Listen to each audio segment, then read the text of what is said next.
आज हम 1961 के सुप्रीम कोर्ट के एक बहुत ही अहम और दिलचस्प फैसले पर बात करने वाले हैं, जावर चंद बनाम पुखराज सुराणा। हाँ बिल्कुल। ये मामला मतलब एक बुनियादी सवाल पर टिका है। सवाल ये कि अगर अदालत किसी दस्तावेज को एक बार सबूत मान लेती है तो क्या बाद में उस पर यह कहकर आपत्ति की जा सकती है कि भाई इस पर स्टैम्प ड्यूटी ठीक से नहीं लगी थी। सही। और इसी केस के जरिए हम स्टैम्प एक्ट के खास धारा 36 के पीछे का लॉजिक और अदालती कार्रवाई में सबूत पेश करने के जो नियम है उनको थोड़ा समझने की कोशिश करेंगे। हाँ। तो चलिए शुरू करते हैं। तो मामला शुरू हुआ था दो हुंडियों से। हुंडी मतलब एक तरह का पुराना प्रोमिसरी नोट या बिल ऑफ एक्सचेंज समझ लीजिए। हाँ, लेन देन का एक तरीका। बिल्कुल। तो वादी थे जावरचंद और कुछ और लोग। उन्होंने पुखराज सुराणा पर मुकदमा किया कि भाई इन हुंडियों के पैसे चुकाओ। अच्छा, तो पुखराज सुराणा ने ये तो माना कि हाँ भाई हुंडियां मैंने ही लिखी थी, पर उनका कहना था कि एक तो इनके पीछे कोई असली लेन देन नहीं था, और जो सबसे अहम दलील थी वो ये कि इन पर मारवाड़ स्टैंप एक्ट 1947 के हिसाब से पूरा स्टैंप शुल्क नहीं लगा है, तो इसलिए इनको सबूत की तरह इस्तेमाल ही नहीं किया जा सकता। अच्छा, यहीं पर मामला थोड़ा सा कह सकते हैं पेचीदा हो गया, क्योंकि हुंडियां लिखी गई थीं दिसंबर 1946 में। हाँ। और तब मारवाड़ स्टैंप एक्ट 1914 लागू था। और उस पुराने कानून में ये था कि अदालत जुर्माना और पूरा स्टैंप शुल्क लेकर ऐसे दस्तावेजों को जिन पर स्टैंप कम हो उन्हें सबूत मान सकती थी। सही बात है, लेकिन गड़बड़ ये हुई कि मुकदमा दायर हुआ जनवरी 1949 में, और तब तक वो 1947 वाला नया स्टैंप एक्ट आ चुका था। अच्छा। और वो काफी हद तक इंडियन स्टैंप एक्ट जैसा था। उसकी धारा 35 साफ कहती थी कि हुंडी जैसे कुछ दस्तावेजों पर अगर ठीक से स्टैंप नहीं लगा है तो आप जुर्माना देकर भी उन्हें सबूत के तौर पर एडमिट नहीं करवा सकते। वो एडमिसिबल ही नहीं है। ओहो, तो मतलब कानून बदल गया बीच में। तो इस सिचुएशन में निचली अदालत मतलब ट्रायल कोर्ट ने क्या किया? ट्रायल कोर्ट ने क्या किया, उन्होंने पुराने एक्ट को ही देखा, मतलब 1914 वाले को। उन्होंने कहा ठीक है, जुर्माना ले लेते हैं, बकाया शुल्क ले लेते हैं, और उन्होंने वो वसूल करके हुंडियों को सबूत के तौर पर स्वीकार कर लिया। हाँ, बाकायदा उन पर XP1 और XP2 का निशान लगाया, मतलब एग्जिबिट मार्क किया, और अपने दस्तखत भी किए। फिर उसी आधार पर पूरा मुकदमा चला और फैसला वादी के हक में दे दिया। अच्छा। लेकिन कहानी यहाँ खत्म नहीं हुई होगी, जाहिर है। मामला हाईकोर्ट गया होगा। हाँ बिल्कुल। और हाईकोर्ट ने निचली अदालत का फैसला एकदम पलट दिया। क्यों? हाईकोर्ट का मानना था कि निचली अदालत ने गलती की है, उन्हें 1947 का नया एक्ट देखना चाहिए था।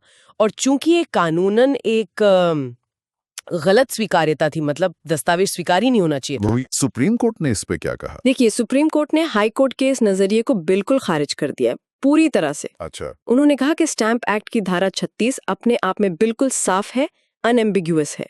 वो कहती है जब कोई दस्तावेज सबूत के तौर पर स्वीकार कर लिया गया हो तो उसी मुकदमे या कार्यवाही में बाद के किसी भी चरण में सिर्फ इस आधार पर उसकी स्वीकार्यता पर सवाल नहीं उठाया जा सकता कि उस पर विधिवत स्टैंप नहीं लगा था।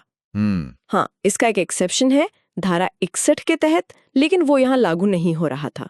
सुप्रीम कोर्ट ने साफ किया कि धारा 36 इस बात की परवाह ही नहीं करती कि दस्तावेज सही तरीके से स्वीकार हुआ या गलत तरीके से।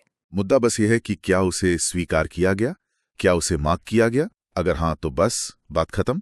स्टैंप की कमी का ऑब्जेक्शन उठाने का सही और एक ही वक्त है जब उसे पेश किया जा रहा हो, मतलब जिस मोमेंट पर उसे कोर्ट में रखा जा रहा है तभी। अगर वो वक्त निकल गया तो फिर वो दरवाजा बंद हो जाता है, बाद में आप ये मुद्दा नहीं उठा सकते।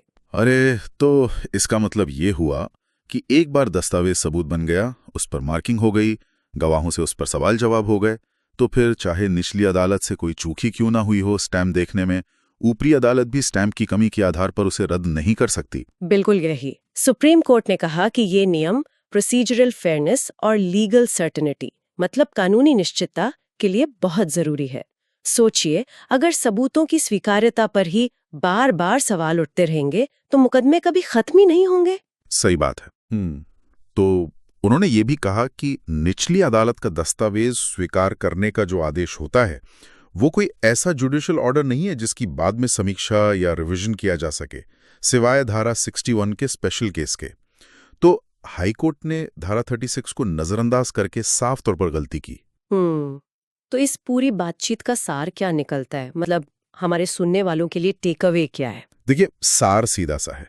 कानूनी कार्यवाही में, खासकर स्टाम्प एक्ट जैसे मामलों में, प्रक्रिया का समय पर पालन करना बहुत ज्यादा मायने रखता है। वक्त पर। हाँ, वक्त पर। धारा 36 का सबक एकदम क्लियर है। अगर आपको किसी दस्तावेज के स्टाम्प पर आपत्ति है तो उसे तभी उठाएं जब वो पेश किया जा रहा हो। अगर अदालत ने उसे एक बार सबूत मान लिया, उस पर निशान लगा दिया, तो फिर स्टाम्प की कमी वाला मुद्दा हमेशा के लिए खत्म। चाहे तकनीकी रूप से आपकी आपत्ति शायद सही क्यों न हो। सही। ये फैसले को अंतिम रूप देने और कार्रवाई को बिना रुकावट आगे बढ़ाने के लिए जरूरी माना गया है। वाकई ये अदालती प्रक्रिया की बारीकियों को और इस बात को दिखाता है कि हर स्टेज पर कितनी सावधानी, कितनी सतर्कता बरतनी होती है। हाँ, बिल्कुल।